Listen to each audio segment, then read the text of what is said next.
Other thing that brought actually somebody on this channel brought this up, and I had no idea about it, but the Department of Defense was talking about is still this is serious. They're talking about revamping risk management framework, making it faster, and this has all happened like in July.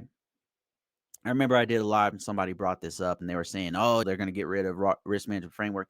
I don't know if they just use some words to that effect, and but essentially, it's pretty serious. So DOD is closing in on some promising reforms with the risk management framework by the end of July. So we're past that right now. So we're going to figure out where we're at after this. Officials expect the release to be the draft outline. They're trying to simplify and rework risk management framework so it's faster, and that's understandable.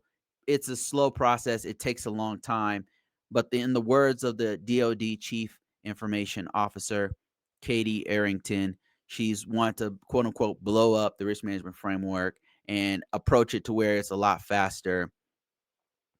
And this is serious because they actually had RFI, or a request for information, from the DoD. This is real. This is coming from sam.gov, where they were soliciting businesses to actually revamp it, to come in, somebody like a Northrop Grumman or anybody to come in and revamp it and come up with some ideas on how they can streamline and make it faster.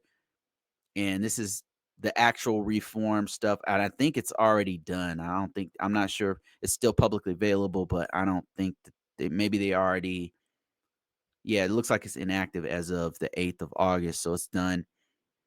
And I'm not sure if I haven't found any new information about how far they've gotten with this, but this RFI actually ended like a couple weeks ago. I imagine somebody actually either got the contract or they just called it quits and they're going to start from scratch and release it over again. That's normally how they do it. So it's serious. They are trying to do something faster. And that's like I said, understandable. It is a long, drawn out, expensive process. So if there's a way that can make it faster for us to do, we have to do compliance.